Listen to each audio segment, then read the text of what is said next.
Hey guys, Zikin here. Sorry for the delay in the video for the seminar 4. Was quite busy with the recess week and the submissions attempts. So I think without further ado, we can begin the solutioning. Again, I take no credits for these questions. These are all taken from NTU tutorial. And today we'll be going through the seminar 4. So if you do find this helpful, you can check out my GitHub page where I post solutions for other modules as well. So for this chapter, we will only be going through AE 2 and 3. So I'll be skipping the first question because it's a case study question that is company specific, which I don't really want to go too much into. So let's examine the first question. And we are told that this is a case of a defrauding case where the employee A is defrauding the owner of the business of cash. So I will leave the reading of the question to yourself. I will not go too deep into it. But in summary, the boss, Lim, has discovered that there is a lot less cash. Cash on hand was too low compared to what she expected. So she suspects that Tay is, doing some funny stuff in the company. So uh, to discuss the three different ways that they could be employing, I'll give you the three of my own opinion. The first being the overstating of purchases.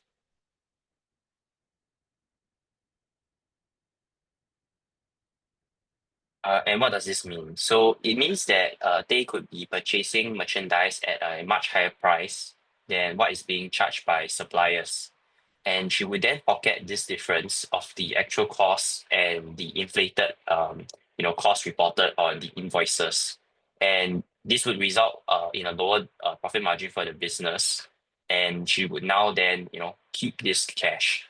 So to give you a more concrete scenario, let's say for example she is buying, so she buys at $5 from supplier. And now what she would do is she would then now record on the invoice that this was bought at 10. So there is a delta of $5, right? Which she would now keep, and this would cause the business to have less cash than what the business is supposed to really have.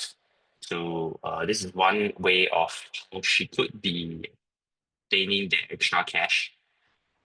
Another second way in which she might have been obtaining this cash from would be fictitious purchase. Fictitious purchase. I think I spelled fictitious wrong here, so fictitious purchase. Fictitious purchase. I think that's the correct spelling. Forgive me for my spelling mistake if there's any. So what does fictitious purchase mean? So what she would do is now she would write checks to non-existent suppliers, even herself potentially, and she would then cash these checks and keep the money for herself. So this would reduce the cash balance, but there is supposed to be an expected increase in inventory, but which she would record, but in on the actual reality on the physical ground, there is no change in inventory or expenses. So to give you an illustration, let's say she writes a check to a supplier at $5 to purchase the inventory. And what would happen is that she would now then have to debit the inventory by $5, and then she would credit cash by $5. So I'm using $5 here. I mean, it's a very small amount, but you can extrapolate it. And what would happen is that this does not exist. In a sense that the inventory on paper has increased, but on the ground does not change because this is not a true purchase. So she would now then pay this cash to herself or the non-existent vendor and therefore obtain the cash. So the business is now losing cash without actually obtaining actual inventory. So this is the second way in which she might be defrauding Lim. The third way is through skimming with cash receipts. So skimming cash receipts. And how this would work is that she would take a portion of the cash receipt and pocket it instead of depositing it into the business bank account. And what happened with that? What would happen is that she would then now cover up this theft by underreporting the sales or by falsifying cash receipt records. So what does this mean? It means that if the company was supposed to obtain the cash from the customers, she will now falsify that cash was not obtained or under obtained. And this difference is what she would keep. So let's say company XYZ pays the the company that she's working in, uh, I suppose, Lean Perfect Presence. So LPP, say 100, right? Okay. So what they would do is they records $90 paid. So there is a $10 outstanding account receivable, which does not exist. So this is not true.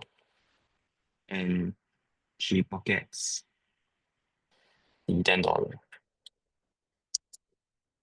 Yeah, so it's a little bit despicable, but yeah, this is how I would think she could default a limb of cash in these three ways. So of course there could be many other ways. And if you think that there's an alternative that is a lot better in justifying the answer, you can let me know and I would add it in the video, or maybe you can just let me know in the comments.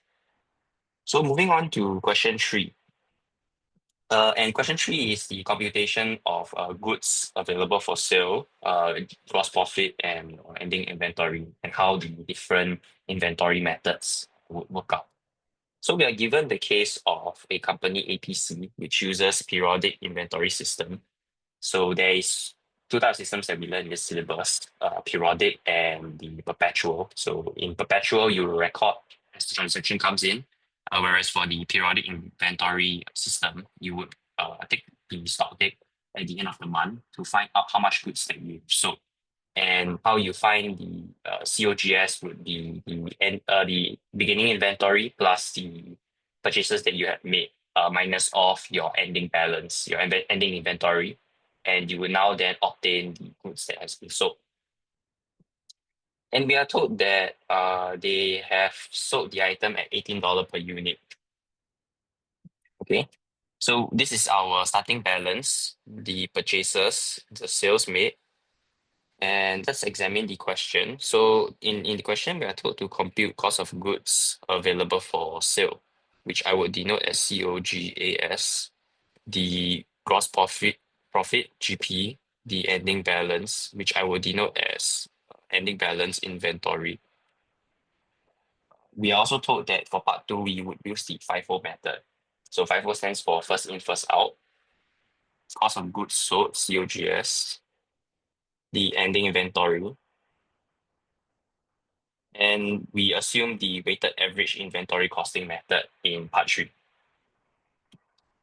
Last but not least, we would we will discuss the inventory costing methods and if it's appropriate. So now having examined the question fully, we now take a look at the transactions that has been made. And we would see that for the transactions, the dates line up very nicely in the sense that the beginning inventory and the purchases happen before any sale.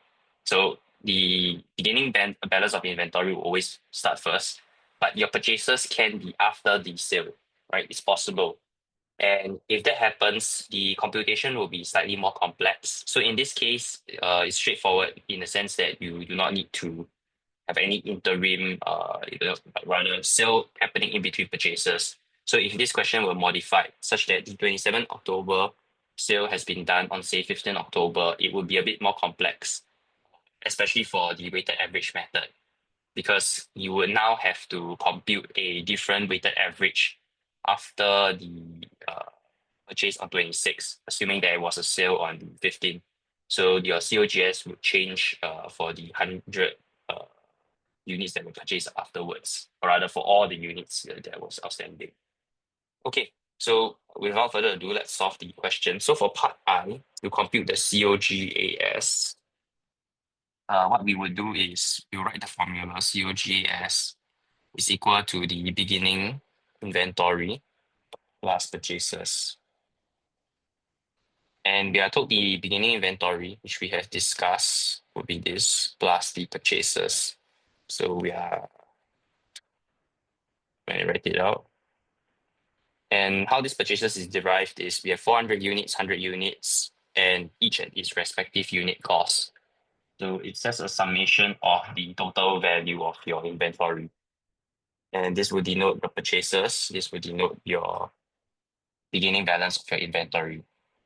And by summing this up, you get $7,100. Okay, and that's COGAS. Hope it's clear. So for part two, we are now told to find the gross profit and the ending balance inventory. So let's write down the equation first. For the gross profit, we have sales minus COGS. And I think to compute the sales, it's not too difficult. So we know the selling price, which was denoted above $18 per unit. And we know how many units were sold. So this is the units that were sold, and this sums up nicely to 550. So to get the sales, it's a matter of how many units you sell multiplied by selling price. So for the computation of the COGS, we have to refer to the FIFO method. So in FIFO method, how you would compute is goods that come in first will be the goods that you will sell first. And hence the word first in, first out. And we have sold 550 goods. So the first 500 will come from your inventory that you start with. And the spillover 50 will now come from the purchases. So 500 at $6 and 50 at $8. I hope that's clear. And to formalize the equation, I will write it out times 18. And we minus the 500 times $6 plus 50 times 8. And this will give you 6. Okay. So this will be your COGS. And this will be your sales. Right. Okay. And if you really want the interim calculation, we can have it here. And I believe this should be 9900. So gross profit is done. We want the ending inventory, the balance. And really, we have a simple formula for that. Your COGAS minus your COGS. And why is that so? So your COGAS is the sum of your beginning balance of your inventory plus purchases. So you want to minus off what you have sold, which is your COGS, and you will now obtain your ending inventory. So to do that, we have the 7.1K minus off our COGS, which we have calculated above here, 3400, and we should get a value of 3700. So I think there's no ambiguity in this calculation. And let me provide you an alternate perspective which was not covered in the lecture. And suppose now, we compute the COGS wrongly or the COGS wrongly. How do we backcheck this value, the 3.7K? And a really simple method is to just find out the value of your remaining inventory, right? So the value of remaining inventory. And how do you get that? Well, it's a very simple case of finding, at least in this case, it's just to get the total value of your remaining inventory. So if we were to calculate that, we know that 50 has of the purchase from 12 October has been sold. So we are left with 350 here, right? And what we can do is to use the 350 times 8 plus 100 times 9. So if we do that, 350 times 8 plus 100 multiplied by 9, we would get the same value of 3.7 thousand. And this is another way in which you can calculate or to backcheck your ending balance of your inventory. So I hope that's clear. And if you really want to verbalize this into math, it's just the sum of the number of unit at I multiplied by the price of the I item that you bought. Okay, I hope there's no confusion. So to go to part 3, we want to compute the COGS and the ending inventory for the weighted average inventory costing method.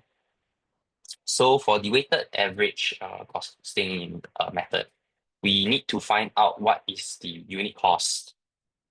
So the weighted average unit cost. And to get this, we just want to have the total value of your inventory over the number of units in your inventory.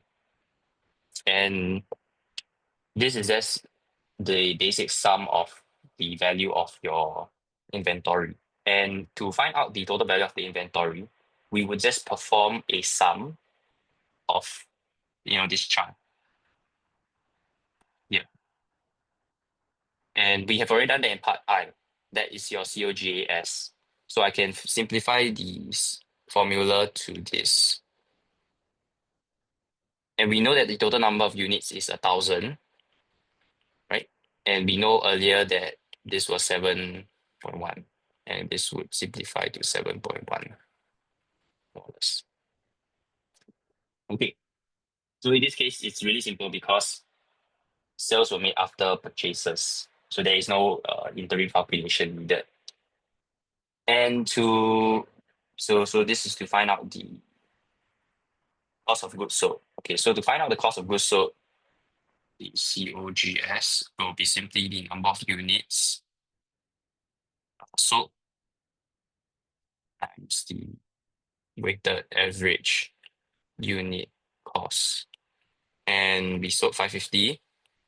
We sold at a unit cost of 7.1, and that would give you 3.905, or the 3,905. The ending balance of your inventory would again be your COGAS minus your COGS. So simple calculation, 3,905, and that will give you 3,195. Similarly, we can perform the same computation. We know that the number of units left is 450 because we had 1,000 at the start. We know that the unit price is 7.1. You multiply this together and you should get the 3.195. Okay, I hope this helps in backchecking your work sometimes. Now for the final part, which is to discuss which inventory costing method is more appropriate, right? From the perspective of the company and the investor. So I will not spend too much time in this question because it's a very subjective question, but I will provide the perspective from the facts of the matter. And usually for this question, when we're comparing the inventory method, we want to assume inflation, and that is the unit cost of good would increase with time. What does this mean? So we can see that as the time flows, the unit cost increases, and this we assume is based on the effect of if inflation. So this if this assumption does not hold, then you know the dynamics will be slightly different. But for the simplicity of this question, we assume that there is inflation. And if we assume that there is an inflation, it makes the comparison easy because if we want to really break down FIFO and we want to break down the weighted average costing method here, if we want to compare based on the say the COGS, right? How would they compare? So we know that for FIFO, we would always sell the unit that was purchased first, meaning the unit with the lowest price in an environment of inflation. Whereas for your weighted average costing method, because it's average over a higher price of something that you bought in the future, the COGS tends to be higher because your unit price will be averaged with a higher price. So we can say that this is lower and this is higher. Hopefully you can see that relation. And now if you have a lower COGS, it means that for sales minus your COGS to give you your gross profit, your gross profit here would be higher and vice versa, right? Because you have a lower COGS, you now have a higher gross profit. And with a higher gross profit, it means there is more taxable income. So the tax that you pay will be higher.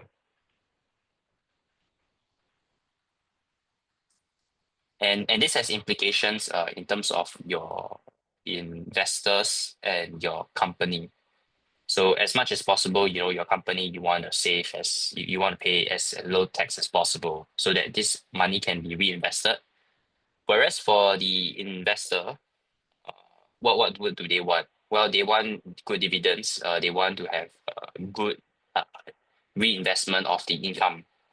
So sometimes this interest would be aligned, and sometimes they may not be aligned, depending on whose perspective you want to take. If you're a long-term investor or if you're a short-term investor, and from the company, because managers, it depends, right? They sometimes have long-term view for the company, and sometimes they want short-term gains. So I will not dive too much into this issue. I hope that this sharing of my solutions would help you in your revision. And again, if there's any issues with the solutioning that I have, just let me know in the comments below. Thank you very much.